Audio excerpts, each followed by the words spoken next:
खांसी होने पे हम में से ज़्यादातर लोग कफ सिरप यूज़ करते हैं, बट अभी रिसेंटली आपने देखा होगा कि मध्य प्रदेश में कितने सारे बच्चों की डेथ हो गई due to contamination in cough syrup. अब ये सिर्फ एक इंस्टेंस नहीं है, आप ऑल ओवर ग्लोब देखोगे बहुत सारी अफ्रीकन कंट्रीज में भी कंटामिनेटेड कफ सिरप्स की वजह से डेथ हुई है। अब ये सिर्फ अंडर डेवलप्ड या फिर डेवलपिंग कंट्रीज के अंदर ऐसा इसलिए हो रहा है क्योंकि यहाँ पे जो सेफ्टी कंट्रोल मेजर्स हैं वो ठीक तरीके से काम नहीं कर रहे हो, चीप रॉ मटेरियल्स का यूज करने की वजह से, और ऐसे सब्सटेंसेस जो कि बहुत ही लिमिटेड क्वांटिटी में परमिटेड हैं कि आप यूज कर सकते हो कफ सिरप्स के अंदर, उनका ज्यादा यूज करने में, because they are cheap and easily available. तो ऐसे सब्सटेंसेस का यूज करके कफ सिरप को प्रोड्यूस किया जाता है डेवलपिंग और अंडर डेवलप्ड कंट्रीज के अंदर।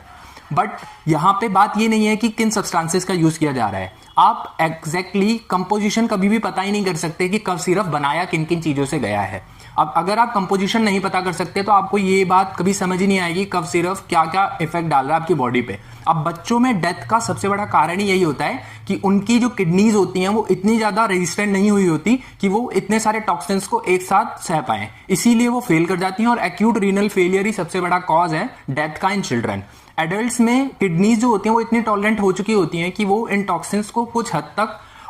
डिटॉक्सिफाई कर सकती हैं और इनको एक्सक्रीट आउट करने में हेल्प कर सकती हैं। बट यहाँ पे भी प्रॉब्लम ये है कि जब आपके पास ऑल्टरनेटिव है, you can use homeopathic medicine during your cough and cold, क्योंकि वो बहुत ज्यादा सेफ है as compare to these cough syrups, और उनके कोई भी ऐसे लॉन्ग टर्म साइड इफेक्ट्स नहीं होंगे या कोई भी आपका ऑर्गन डैमेज नहीं होगा उसको यूज करने की वजह से।